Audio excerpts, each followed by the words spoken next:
요나서 1장. 주님께서 아미떼의 아들 요나에게 말씀하셨다.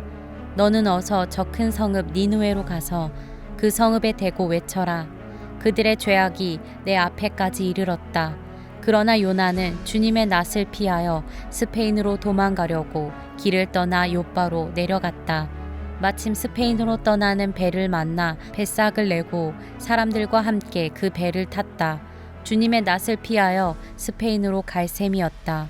주님께서 바다 위로 큰 바람을 보내시니 바다에 태풍이 일어나서 배가 거의 부서지게 되었다. 뱃사람들은 두려움에 사로잡혀 저마다 저의 신들에게 부르짖고 저희들이 탄 배를 가볍게 하려고 배 안에 실은 짐을 바다에 내던졌다. 요나는 벌써부터 배 밑창으로 내려가 누워서 깊이 잠들어 있었다. 마침 선장이 그에게 와서 그를 보고 소리를 쳤다. 당신은 무엇을 하고 있소? 잠을 자고 있다니. 일어나서 당신의 신에게 부르짖으시오. 행여라도 그 신이 우리를 생각해 준다면 우리가 죽지 않을 수도 있지 않소. 뱃사람들이 서로 말하였다.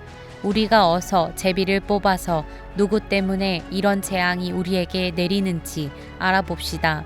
그들이 제비를 뽑으니 그 제비가 요나에게 떨어졌다. 그들이 요나에게 물었다. 우리에게 말하시오.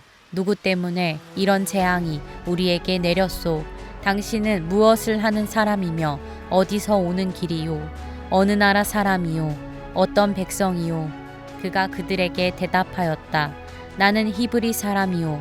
하늘에 계신 주 하나님, 바다와 육지를 지으신 그분을 섬기는 사람이요. 요나가 그들에게 자기가 주님의 낯을 피하여 달아나고 있다고 말하니 사람들이 그 사실을 알고 겁에 질려서 그에게 소리쳤다.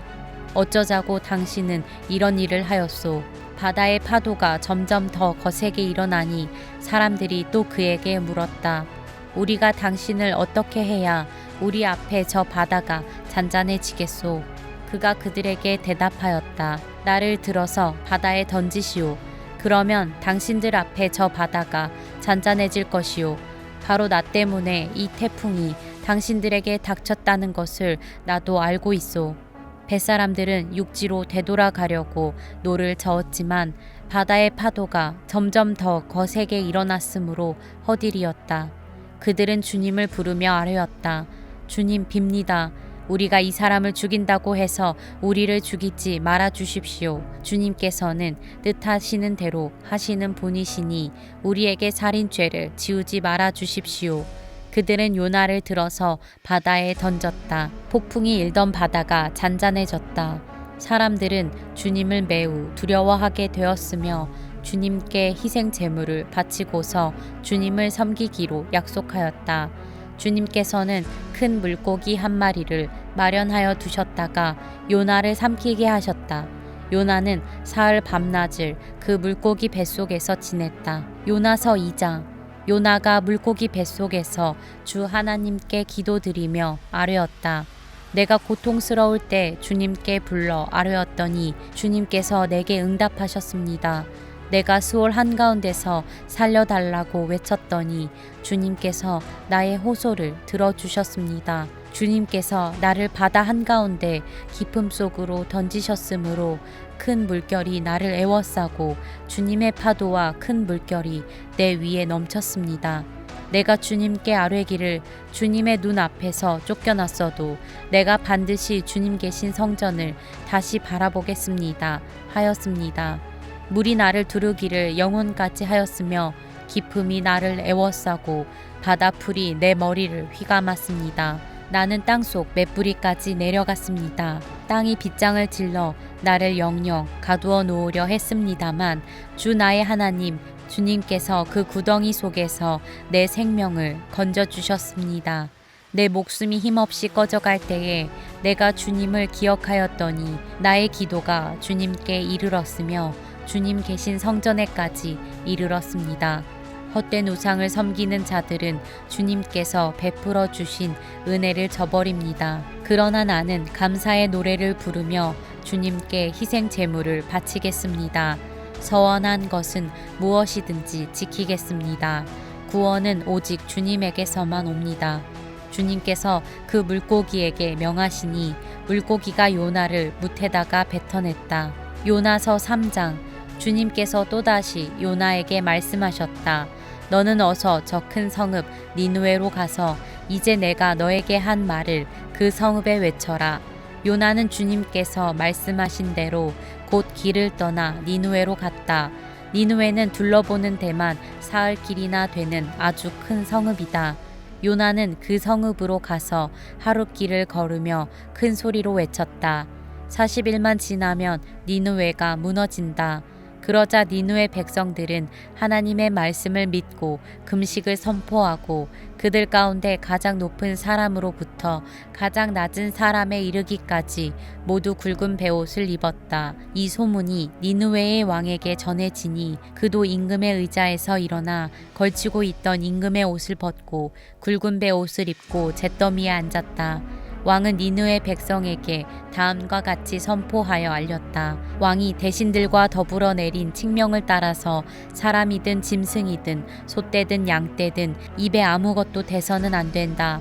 무엇을 먹어도 안 되고 물을 마셔도 안 된다. 사람이든 짐승이든 모두 굵은 베옷만을 걸치고 하나님께 힘껏 부르짖어라. 저마다 자기가 가던 나쁜 길에서 돌이키고 힘이 있다고 휘두르던 폭력을 그쳐라. 하나님께서 마음을 돌리고 노여움을 푸실지 누가 아느냐. 그러면 우리가 멸망하지 않을 수도 있다. 하나님께서 그들이 뉘우치는 것, 곧 그들이 저마다 자기가 가던 나쁜 길에서 돌이키시는 것을 보시고 뜻을 돌이켜 그들에게 내리시겠다고 말씀하신 재앙을 내리지 않으셨다. 요나서 4장. 요나는 이 일이 매우 못마땅하여 화가 났다. 그는 주님께 기도하며 아뢰었다. 주님, 내가 고국에 있을 때에 이렇게 될 것이라고 이미 말씀드리지 않았습니까? 내가 서둘러 스페인으로 달아났던 것도 바로 이것 때문입니다. 하나님은 은혜로우시며 자비로우시며 좀처럼 노하지 않으시며 사랑이 한없는 분이셔서 내리시려던 재앙마저 거두실 것임을 내가 알고 있었기 때문입니다. 주님, 이제는 제발 내 목숨을 나에게서 거두어 주십시오. 이렇게 사느니 차라리 죽는 것이 낫겠습니다. 주님께서는 내가 화를 내는 것이 옳으냐 하고 책망하셨다.